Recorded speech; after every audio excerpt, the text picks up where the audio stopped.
like reuse. So it's like waterreuse.org. So we have to reuse the water. Like, you can't like, there is nothing like, you just to reuse and throw. Everything has to be reused. Just now we are discussing at the lunch, like suppose 100 plates are there, what we are doing? Like it has to go back and clean it, come back, it can't throw out, like, there is no reserves in the nature which will be abundant.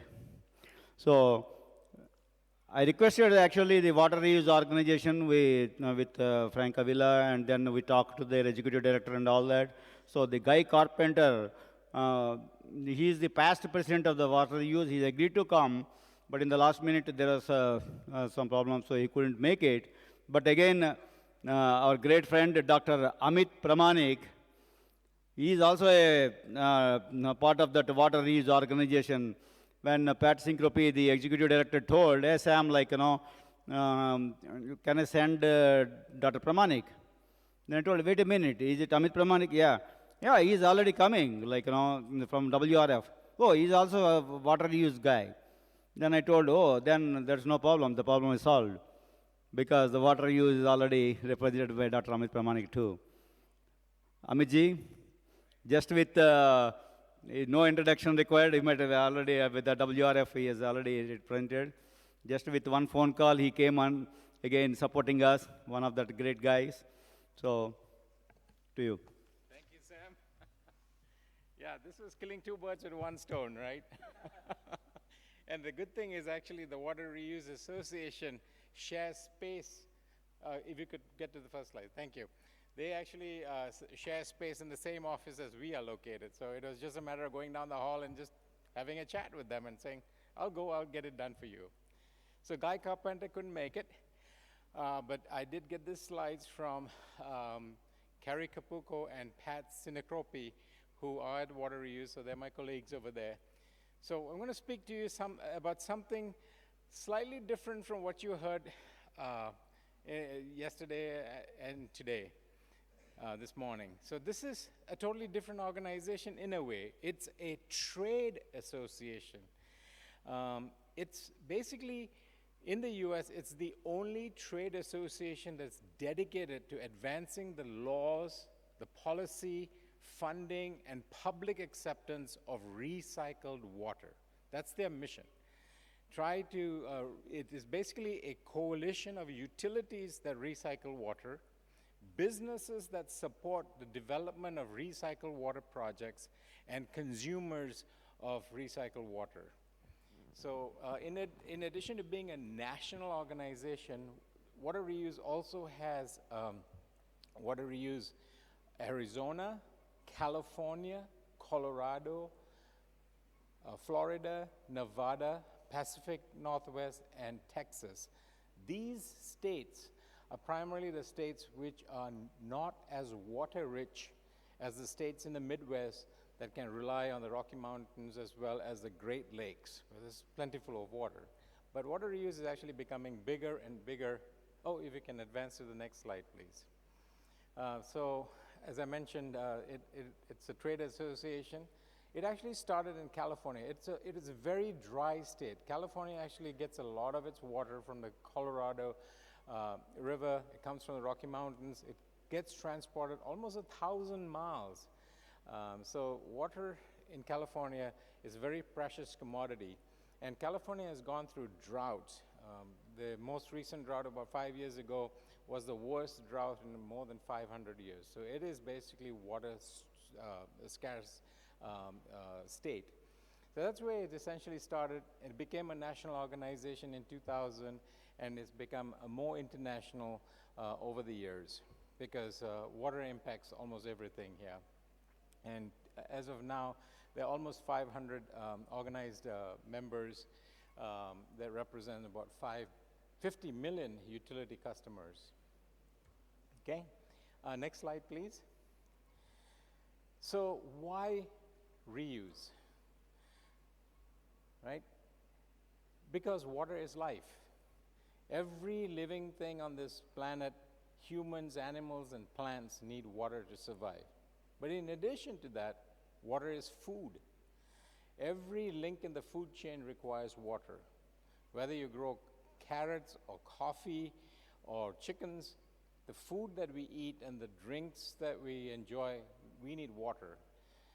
We need thousands of gallons of water to produce just 1 pound of some produce or even coffee, for example. So water nourishes the plants and produces fruits and vegetables and so on and so forth.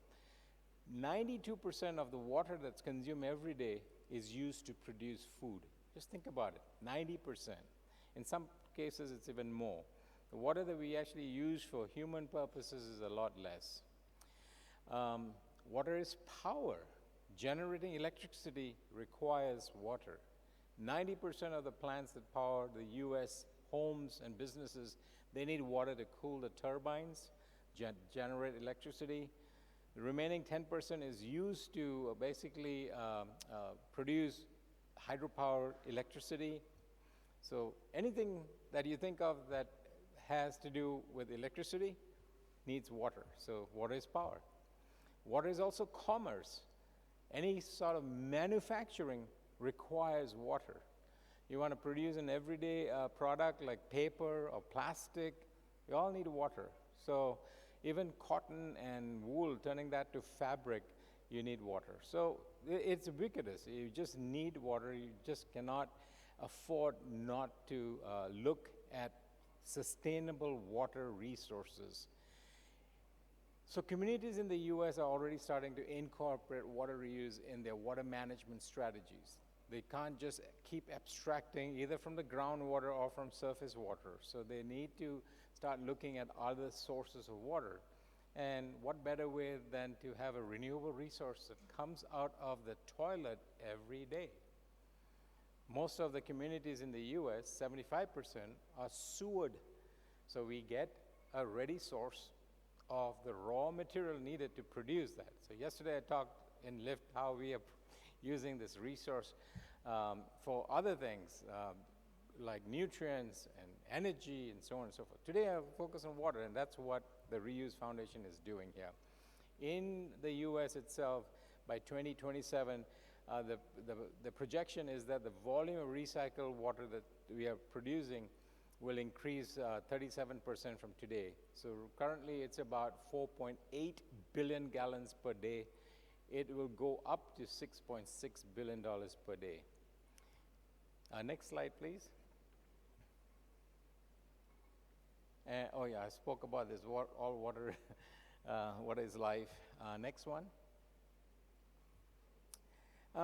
Again, the definition of water reuse or recycled water is the process of intentionally capturing wastewater, stormwater, salt water, gray water, cleaning it up, and using it as needed for a beneficial use here. So whether it's for drinking water or for agricultural water, industrial processes, that's recycled.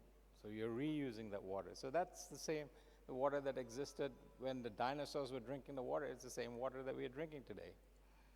Next slide, please. So this is about why communities are investing in reuse. That's because this helps build communities that are sustainable and stable. It makes it ready for families to flourish and for businesses to grow. In some communities, this recycled water becomes resilient and drought-proof, and that's especially true in California. In other communities, water recycling projects essentially protect the sensitive waterways and alleviates overburdened centralized treatment facilities. And so there's a lot of investment going on in this space. Farmers have to grow food, they need water. The treated wastewater has nutrients that actually can provide the valuable, I guess, the fertilizer that's needed to grow the crops here. Next slide, please. So you can see this map here in the US, how the infrastructure in the US is changing. Chicago, for example, invested more than 100 years ago in water infrastructure, in the pipes that would deliver, well, first take the water from the lake and then the additional pipes, the collection system pipes, the sewers that take it away from homes. This is more than 100 years ago. Some other communities that are a little bit more modern, at least 50 years old. That infrastructure is aging. And the cost to replace that infrastructure is in the $20 trillion of investments that are not going to be coming from public coffers. And so the communities have to step up. We talked about rates, I think, in the earlier session. Rates are going to go up. Water and sewer rates have to go up to keep up with that aging infrastructure. We don't want to rebuild it the same way that we had built it more than 100 years ago. We need to think for the future. And in the future, you want to be producing enough for what you need and not more than enough.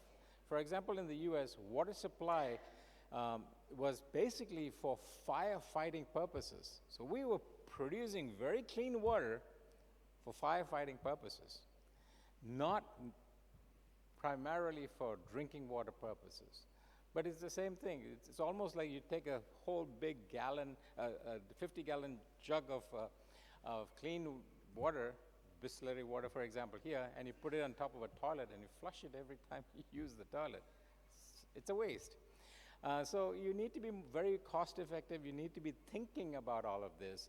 And that's what water reuse is trying to do. And that's why the infrastructure in the US is changing.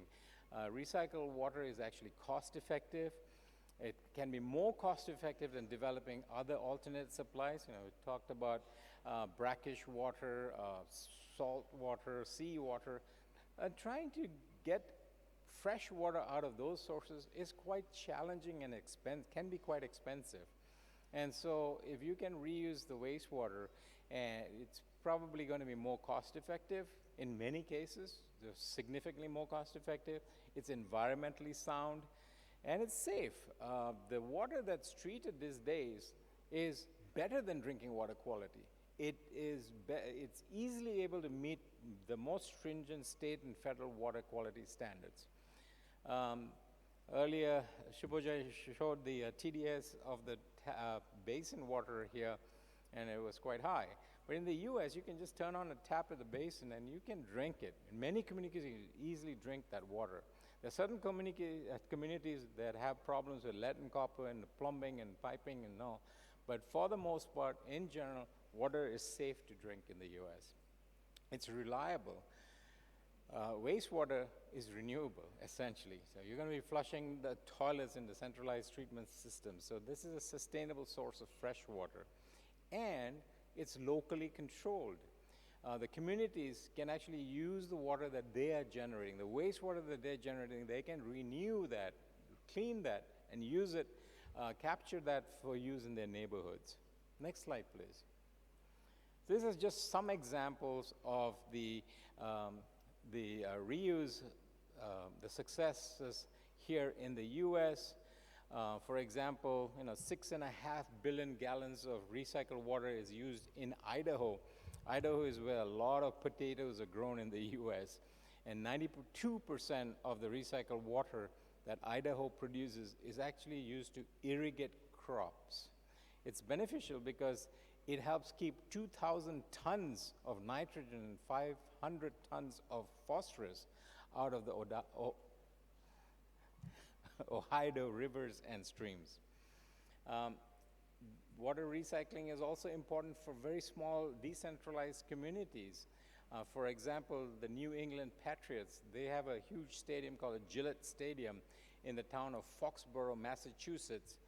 That NFL team basically pays the community $4 million a year to basically use the water, to reuse the water for the stadium and all the ancillary facilities that's needed there. So this really helps. So those are just examples of it. Next slide, please. So what does water reuse do? So water reuse basically does advocacy, as I mentioned, policy. They help support the states, those chapters that are there, the 7 states I mentioned. There is also communications, conferences, networking, and they have memberships. So individuals are also members of the organization here. Next slide. They have a lot of public education activities. So there's a lot of misinformation right now about water reuse projects, and that misinformation has created community resistance. So to address that challenge, the Reuse Association is basically doing much more in terms of the public communication efforts. They basically have YouTube videos, they have guidance documents, policy documents, and all. So basically helping educate both the public and policymakers about the benefits of reuse. Next slide, please. This one talks about the research archive. So the Water Reuse and the Water Research Foundation actually work together on research projects, and that research is then published. And so their research archives actually holds several kinds of findings. One of course, the scientific investigations, which provide groundbreaking new science based on laboratory and on-site testings. There are white papers that explore policy, regulation, planning, and social science factors, decision-making tools that provide operators with guidelines and frameworks to improve outcomes, and additional communication tools to increase the public acceptance and engaging the communities on issues related to water. Next slide. And these are the advocacy-related ones. This may not be as relevant here in the Indian context, but the Reuse Foundation does advocate at the state and federal level on issues related to regulatory reform and funding needed for research and construction projects for reuse. Next slide. So this is just, again, US-centric. In the US, local governments are responsible for supplying safe and reliable water supplies. And then these are funded, for the most part, with fees paid by the utility customers. But the cost of operating and maintaining this has to come through ratepayers, which is the public here. New capital improvement projects, they are either funded through bonds that are issued by the municipalities or low-cost loans from the government through the state revolving funds, through WIFIA. There's other federal programs that are available for those. So the Water Reuse Association basically advocates for those priorities here through a couple of the legislative acts here, Safe Drinking Water, Clean Water Act, and so on. Next slide. So this is again with the US Congress. We have a House of Representatives and we have the US Senate, and there are 3 committees in the House. It's like the Congress. There's the Energy and Commerce Committee, there's a Natural Resources Committee, and the Transportation and Infrastructure Committee. So it's actually quite fragmented in the US. In the Senate, there's 2 committees, Energy and Natural Resources, Environment, Public Works. One of the lessons to be learned here from the US, or the mistakes, is if you all are establishing a regulatory structure, have one for all of water, that's irrespective of whether it's wastewater, drinking water, storm water, reused water. So, and have a committee in Congress that overlooks all of this instead of so many different committees. Next slide. A number of federal agencies are involved in water. They include the US EPA, the Bureau of Interior, Reclamation, as well as various, within the states itself, some of the states, especially the western states, so you can see California and all of that, which are the drier states, they also have additional regulatory powers here. And they work together with the Bureau of Reclamation. Next slide, please. So this is just examples of a series of efforts coming from each of these state chapters of reuse. So I'm not going to go into details. I'll just gloss over one slide at a time, and you can read them at your leisure because the slides will be made available. So you can just advance one at a time. Oh, so this one, just for a second. One thing that Water Reuse has done in partnership with the Water Research Foundation is to advocate for funding in water research. So the grant program, the Federal National Priorities Research Grant Program, we are showing to Congress and the politicians that water priorities are important. It's a national priority. So we are putting it front and center. So all the water-related agencies, associations, all come together to try to advocate for that. Next slide. This is just how they are configured here. Many membership categories. The largest is the reuse-related, water utilities, reuse-related businesses, and then there are all the individual memberships and so on. Next slide. So these are the different chapters. There are 9 organizations, it seems, that are active right now. I did mention California, Arizona, another dry state. Florida, you think it's got a lot of water, but it does not. So water reuse is big over there, in the Pacific Northwest. And Texas. Texas is also pretty dry. In fact, some of the work on reuse in terms of research is going on in Texas too.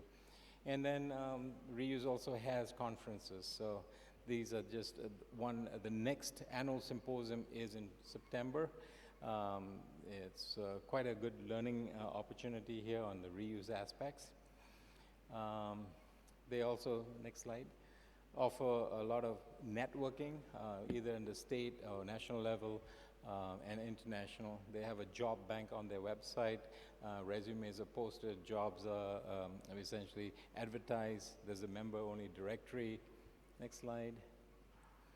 Their communication tools, so as a member you'll have access to all these tools. Next slide. And this is something that just started very recently, Water Star.